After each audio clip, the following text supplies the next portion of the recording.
Israel Gaza വിഷയത്തിലെ നീറുന്ന ഓർമ്മയായി മാറുകയാണ് ബീബസ് കുടുംബം. 33-കാരിയായ ഷിറി ബിബാസ്, അവരുടെ 9 മാസം പ്രായം ചെന്ന ഇളയ മകൻ കഫീർ, 4 വയസ്സ് പ്രായം ചെന്ന മൂത്ത ആൺകുട്ടി ഏരിയൽ. ഇസ്രായേൽ ഹമാസ് പോരിൽ ജീവൻ നഷ്ടമായവരാണിവർ. ഇസ്രായേൽ ഗാസ സംഘർഷത്തിൽ ഏറ്റവും പുതിയ ആശയക്കുഴപ്പമായി മാറിയിരിക്കുകയാണ് ഹമാസ് ബന്ദികളായിരുന്ന ഇവരുടെ കൊലപാതകങ്ങൾ. ഗസയിൽ നടത്തിയ കൂട്ടക്കുരുതിയിൽ ലോകം മുഴുവൻ വിമർശിക്കുകയാണ് ഇസ്രായേൽ പ്രധാനമന്ത്രി ബെഞ്ചമിൻ നെതന്യാഹുവിനെ. അങ്ങനെ ലോകത്തിനു മുന്നിൽ മോശമായിരിക്കുന്ന തന്റെ പ്രതിച്ഛായ പുതുക്കാൻ അയാൾ ഉപയോഗിക്കുന്നത് ബീബസ് കുടുംബത്തിലെ ഈ 3 പേരെയാണ്. ഹമാസിനെതിരെ വീണ്ടും യുദ്ധം തുടങ്ങി ഗസയെ ചുട്ടു ചാമ്പലാക്കാൻ പുതിയ വഴി തേടുന്ന ബെഞ്ചമിൻ നെതന്യാഹു പുതിയ തുറുപ്പുചീട്ടായി ഇറക്കുന്നത് ഹമാസ് ബന്ദികളായിരുന്ന ഇവരുടെ കൊലപാതകങ്ങളാണ്. ഹമാസ് ആണ് ഇവരുടെ കൊലപാതകത്തിന് ഉത്തരവാദികളെന്നും ഇതിന് പ്രത്യാഘാതം ഹമാസ് നേരിടേണ്ടി വരുമെന്നുമാണ് ഇസ്രായേൽ ഹമാസിനെതിരെ ഭീഷണി മുഴക്കിയിരിക്കുന്നത്. എന്നാൽ പ്രിയപ്പെട്ടവരുടെ മരണത്തിൽ ബിബാസ് കുടുംബത്തിലുള്ളവർ പോലും കുറ്റപ്പെടുത്തുന്നത് ബെഞ്ചമിൻ നെതന്യാഹുവിനെയാണ്. ഗസയെ ചുട്ടു ചാമ്പലാക്കാനുള്ള ഒരു ശ്രമങ്ങളിലും ഷിറിയുടെയും മക്കളുടെയും പേര് വലിച്ചിടേണ്ടതില്ലെന്ന് വ്യക്തമാക്കുകയാണ് ആ കുടുംബം. അവരുടെ വിരലുകൾ പോലും ചൂണ്ടപ്പെടുന്നത് ബെഞ്ചമിൻ നെതന്യാഹുവിന് നേർക്ക് തന്നെയാണ്.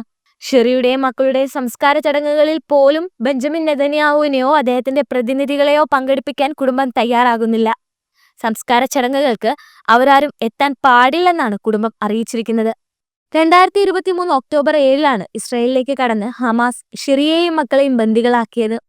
ഇവരെ തട്ടിക്കൊണ്ടുപോകുമ്പോൾ ഇളയ കുട്ടിയായ കഫീറിന് 9 മാസം പ്രായവും സഹോദരൻ ഏരിയലിന് 4 വയസ്സുമായിരുന്നു പ്രായം. തട്ടിക്കൊണ്ടുപോയ ഉടൻ തന്നെ ഇവരെ ഹമാസ് കൊലപ്പെടുത്തിയെന്നാണ് ഇസ്രായേൽ സൈന്യം ആരോപിക്കുന്നത്. എന്നാൽ ബന്ദികളാക്കിയ ഉടൻ തന്നെ ഗസയിലെ അതീവ സുരക്ഷയുള്ള വീട്ടിലാണ് ഹമാസ് ഷിറിയെയും മക്കളെയും പാർപ്പിച്ചത്.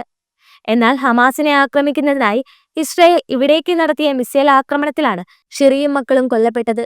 ഷിറി ബീബസിന്റെ ഭർത്താവ് യാഡൻ ബീബസിനെ തട്ടിക്കൊണ്ടുപോയി 484 ദിവസങ്ങൾക്ക് ശേഷം ഹമാസ് വിട്ടയച്ചിരുന്നു.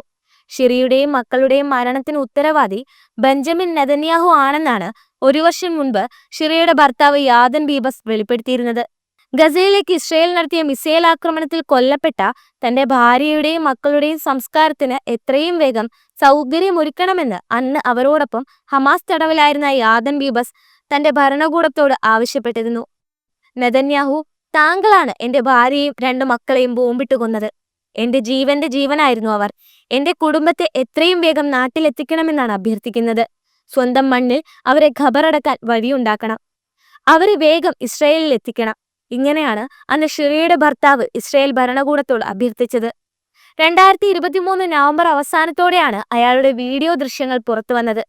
ഗസയിൽ ഇസ്രായേൽ ആക്രമണം ആരംഭിച്ച് ഏതാനും ആഴ്ചകൾക്കുള്ളിൽ തന്നെ അവർ കൊല്ലപ്പെട്ടു എന്നുള്ള കാര്യം വ്യക്തമാണ്. ഇടതടവില്ലാതെ ഗസയിലേക്ക് ഇസ്രായേൽ അയച്ച മിസൈൽ ബോംബാക്രമണങ്ങളാണ് ആ അമ്മയെയും മക്കളെയും കൊലപ്പെടുത്തിയത്. അവർ കൊല്ലപ്പെട്ട വിവരം അന്ന് തന്നെ ഹമാസ് സ്ഥിരീകരിക്കുകയും പരസ്യപ്പെടുത്തുകയും ചെയ്തിരുന്നു. അവരുടെ മൃതദേഹങ്ങൾ കൈമാറാൻ ഒരുക്കമാണെന്ന് അറിയിക്കുകയും ചെയ്തിരുന്നു. ബിബാസ് കുടുംബം കൊല്ലപ്പെട്ടെന്ന് സ്ഥിരീകരിച്ചിട്ടില്ലെന്നും ഈ വാർത്ത പുറത്തുവിട്ടതിലൂടെ സൈക്കോളജിക്കൽ ടെററിസമാണ് ഹമാസ് നടത്തുന്നതെന്നുമായിരുന്നു അന്ന് ഇസ്രായേൽ സൈനിക വക്താവായിരുന്ന ഡാനിയൽ ഹരാരി വാദിച്ചത്. ഹമാസ് അവരുടെ മരണവിവരം പുറത്തുവിട്ടിട്ടും ഇസ്രായേൽ അത് വിശ്വസിക്കാൻ തയ്യാറാകാതിരുന്നതോടെയാണ് ഹമാസ് ഷിറിയുടെ ഭർത്താവ് യാദൻ ബീബസിന്റെ വീഡിയോ പുറത്തുവിട്ടത്. എന്നാൽ തന്റെ പ്രിയപ്പെട്ടവർക്ക് അന്ത്യകർമ്മം നടത്താനെങ്കിലും അവരുടെ മൃതദേഹം നാട്ടിലെത്തിക്കാൻ സൗകര്യമൊരുക്കണമെന്ന് ആ യുവാവ് സ്വന്തം ഭരണകൂടത്തോട് കേണപേക്ഷിച്ചു. അതൊന്നും കണ്ടെന്ന് പോലും നടിക്കാതിരുന്നിട്ടാണിപ്പോൾ അവരുടെ മരണത്തിൽ ഹമാസിനെ കുറ്റക്കാരാക്കി ബെഞ്ചമിൻ നെതന്യാഹു കപട വികാരം നടിക്കുന്നത്. സ്വന്തം രാജ്യത്തെ ജനങ്ങളോട് പോലും യാതൊരു പ്രതിബദ്ധതയുമില്ലാത്ത നെതന്യാഹുവിനെ പോലൊരു നേതാവിനെതിരെ ഇസ്രായേൽ ജനത തന്നെ ചോദ്യശരങ്ങൾ ഉയർത്തുകയാണ്.